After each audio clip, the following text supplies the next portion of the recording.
Yo, what's good YouTube? It's your boy Built Different back with another video, and in today's video, as you guys can tell, I am going to be doing, I'm going to be ranking the best starting shooting guards in the NBA going into the next season. So yeah, without further ado, let's hop right into it.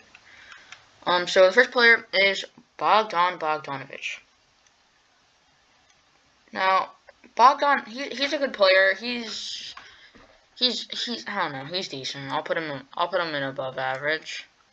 I might move him down to average later in the video, but for right now, he'll stay in the above average. Next we have Bradley Beal, who I think is all-star. He should be an all-star this year. If he isn't, then sucks for him. Next we have Sterling Brown. He's just Sterling Brown. Yeah. He's bad. Okay, next we have Bryn Forbes, who I think should be below average. He is a very young in, like, I don't know, is it like his second year now? But I would just say, excuse me, I would say he's below average. He's not really, that good yet. Of course, it's only like his second year, like I said.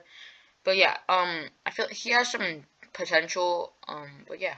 Next we have Charis Levertz, who I think should be an all-star.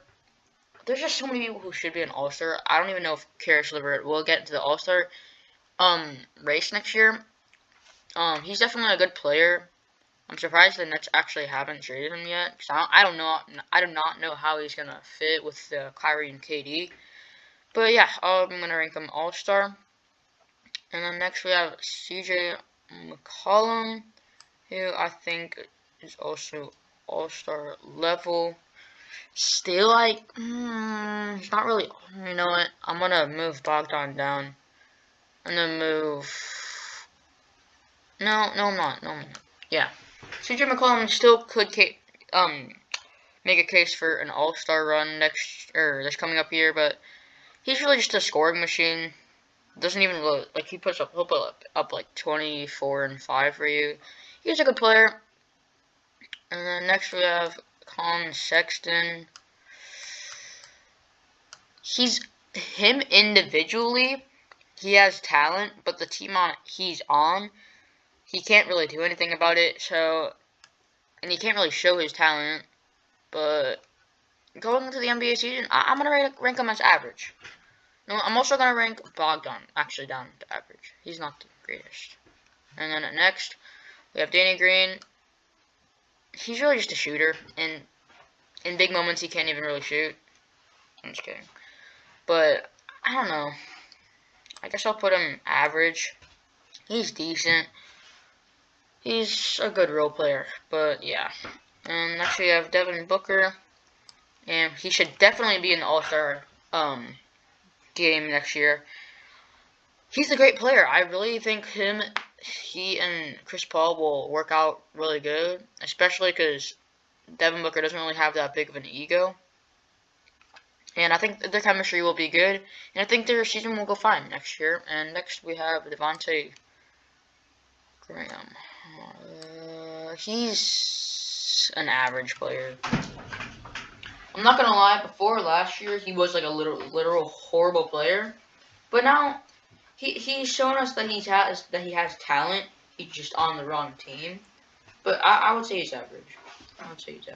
I'm not putting him above average because I don't think he's any better than Colin Sexton, talent-wise. But yeah, I just think he's average. And next we have Dillon Brooks. I would put Dillon Brooks at above average, but Dillon Brooks just doesn't have the experience in the NBA yet. He hasn't been to the playoffs. He doesn't have much experience, like I said. But yeah, he's pretty much a rookie. I'm gonna put him in the average tier though. Next we have Donovan Mitchell, who is an all-star borderline superstar. He's almost to that superstar spot. He's definitely a D-Wade type player. He can shoot a little bit. He can definitely dunk. He's a good playmaker, and he's a decent defender. But yeah, Donovan Mitchell, he's definitely all-star, borderline superstar. Next we have Duncan Robinson, who I think is above average. I don't think he is average. I think he's above average. He obviously showed what he could actually do in the playoffs. He was actually kind of a big role on the Miami Heat. He has a good quick release. He's a great shooter.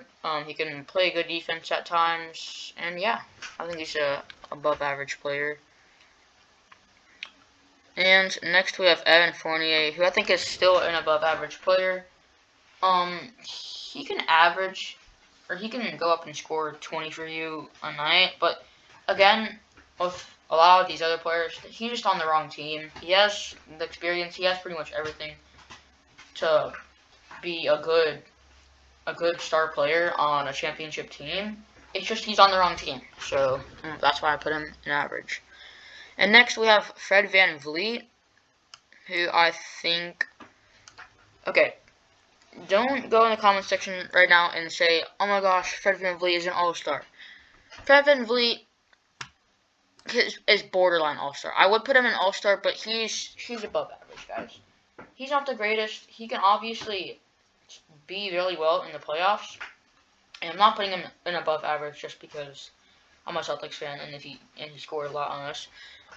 But I would say he's above average, mid-tier, all-star average. I mean all-star. Why did I say all-star average? But yeah, borderline all-star, definitely a great player.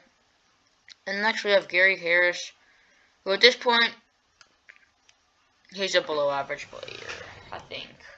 Yeah, at this point Gary Harris is a below average player. And at this point in his career, I mean he's not that old, but he just hasn't really shown if he could grow much as a player. Of course, he'll always be that good role player for the Nuggets, but he's just not that good. He's still kind of average, but okay. Next, we have James Harden, who I definitely think is a superstar. He just needs to be on a championship team, which I think if he stays on the Houston Rockets, I feel like he could win have championship potential with them, because of course they have Boogie, Christian Wood, they have John Wall. If he was on the team, they'd have James Harden, and of course they would have what's the one dude's name?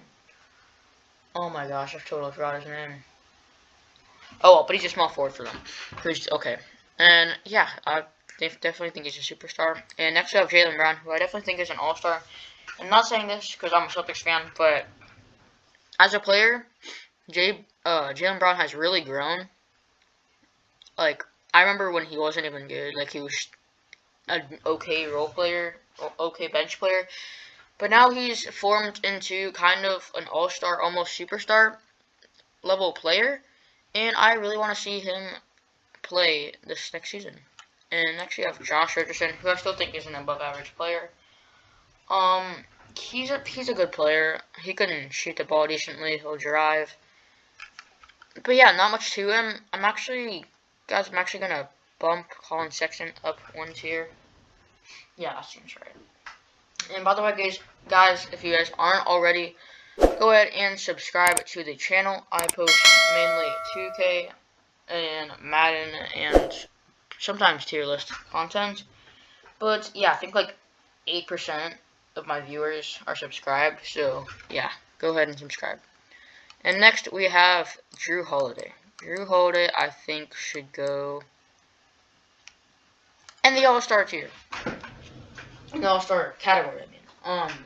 I definitely don't, he's just like mid-tier All-Star. He's not really a high All-Star. He definitely has great talent. Yeah, not much else to say. I really want to see him on how he plays with Giannis. But yeah, next we have Kevin Huerter, who I think is an average player.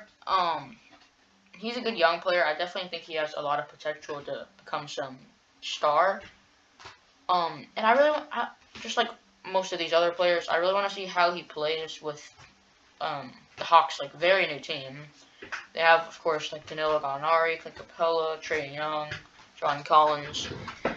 They have a pretty stacked team, and they have a pretty decent bench. And next we have Klay Thompson. Obviously, Klay Thompson is injured, so I don't really know where to rank him. But if he wasn't injured, I would still say he's an all-star level player.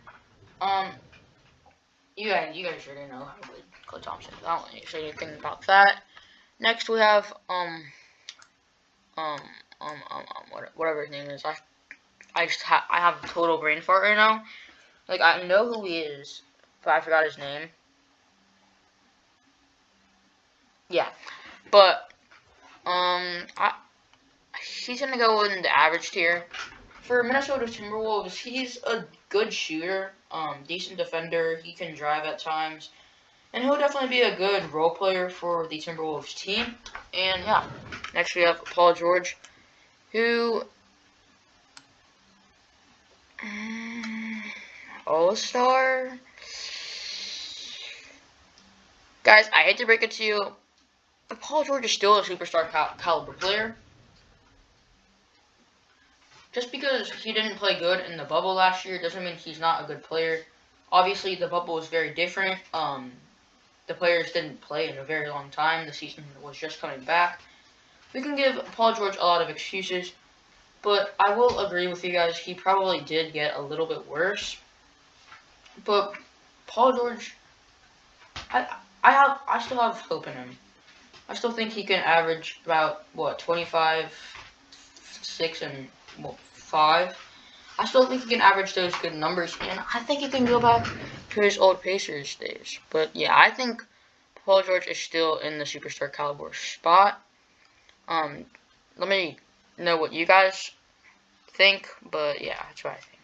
And next we have RJ Hampton, who's still, I don't know, he's an average player. He's obviously very young. He's a good shooter.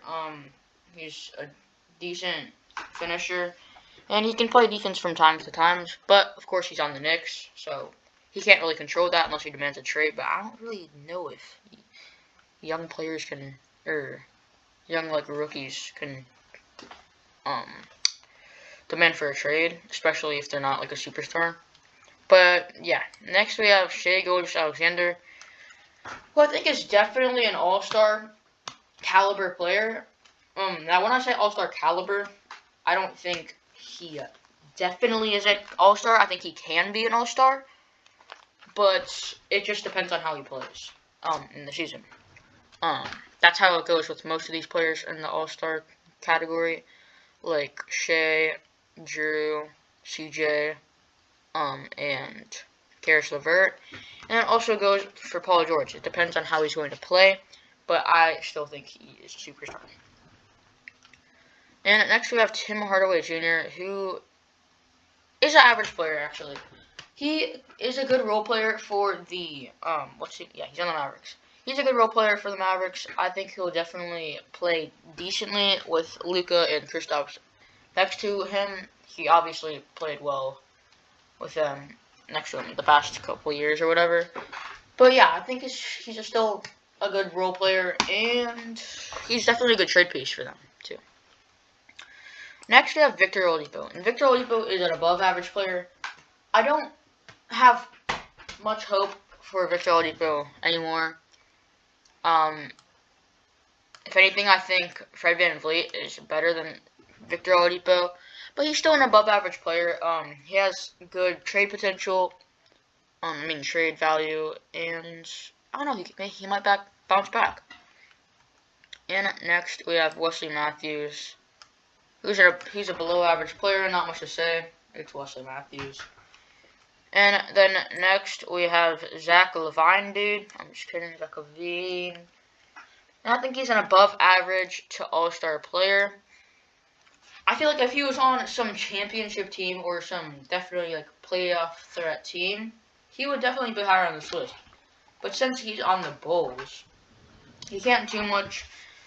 And yeah, that's why he's an above average. And I thought there was one more player, but apparently there isn't. So yeah, that's going to do it for the list, guys. I don't think this is the greatest list. I feel like I could make some changes, but I don't really know what changes I would make. But that's going to be the end of the video. I'll probably make a small forward tier list later sometime. But yeah, go ahead and like and subscribe. Turn on post notifications so you don't miss an upload. And as always, peace out.